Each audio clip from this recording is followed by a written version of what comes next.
hea immuunsus? Väga super, meil on suvi selja taga ja peabki olema hea immuunsus, sest kohe-kohe on see koht, kus me hakkame kohe viirustesse jääma, eks ju. Ja mis siis on hea immuunsuse alus, on tegelikult täpselt see terve rakk ja toidetud rakk. Et immuunsüsteem siis koosneb väga paljudest erinevatest keemilistest reaktsioonidest, kuhu on kaasatud siis kõik organsüsteemid ja me kõik tahame tegelikult olla terved ja selleks, et me saaksime olla terved ja meie immuunsüsteem saaks normaalselt funktsioneerida, on meil vaja sellele rakule anda toitu ja mitte teda välja kurnata.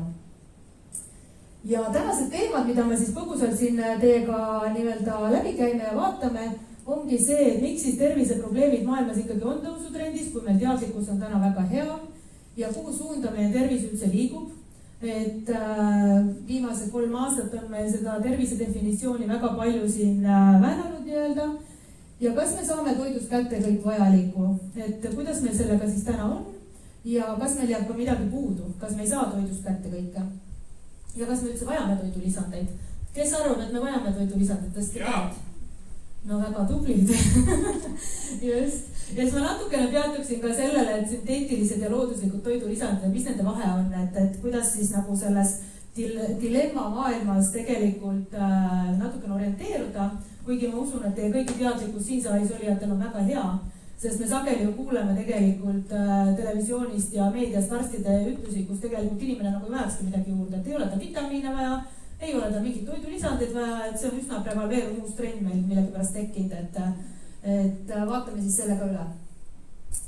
Ja immuunsüsteemi alustalad, et ma usun, et kõik te teate, et kuidas siis immuunsüsteem nõrgeneb, eks ju, et mida me siis saame selleks teha, et ta ei muutuks meil nõrgaks ja igal ühel on siin oma selline võimalus peeglisse vaadata, millega ta siis igapäevaselt tegeleb, kas tema siis toidab oma immuunsüsteemi või tema siis kurnab oma immuunsüsteemi. Ja siin on kõige olulisemad ära toodud, mis on lisaks siis tervele rakule, on siis kindlasti hea uni, tervislik toit, siis spordi tegemine ja nagu te näete siin 4. kohal tegelikult on ka selles mõttes oluliselt välja toodud, et raku toit ja vitamiinid on tegelikult väga olulised ja stressi maandamine kindlasti.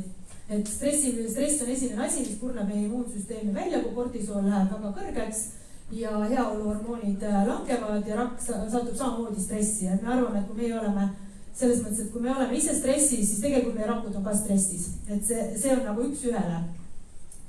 Ja mis on siin ära toodud, kindlasti positiivne enesehinnang ja positiivne suhtumine ellu kui sellisesse, mis kahjuks meil viimaste aastate jooksul on selgelt nagu, kuidas öelda, halvendatud selle võimekust meil teatud tegevustega, eks ju.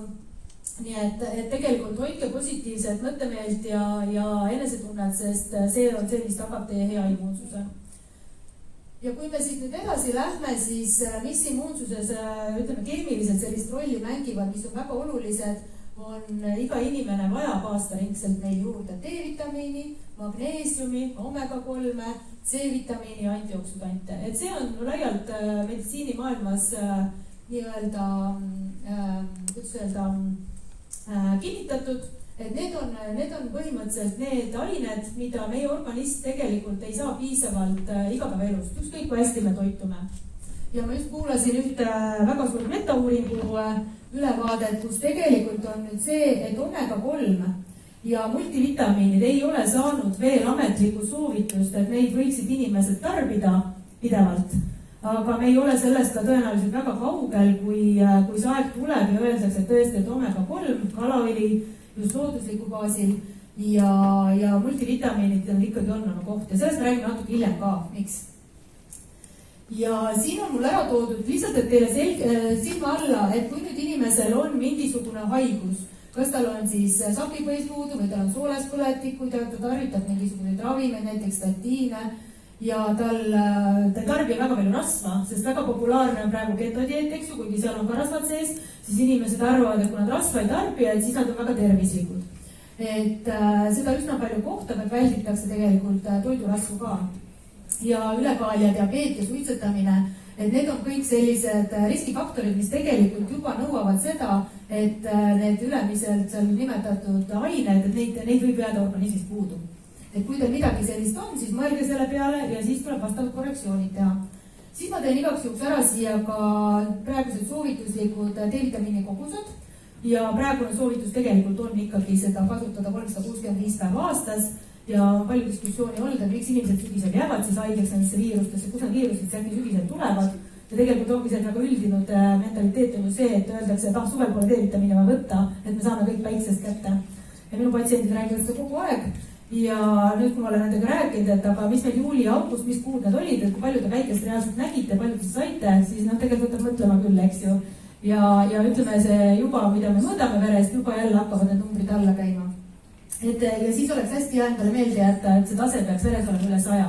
Et neid alapiire on praegu kogu aeg tõstetud ja tõesti see üle 100 on see selline optimaalne, mis siis tagab rakkudesse lainevahetuse, mida on vaja.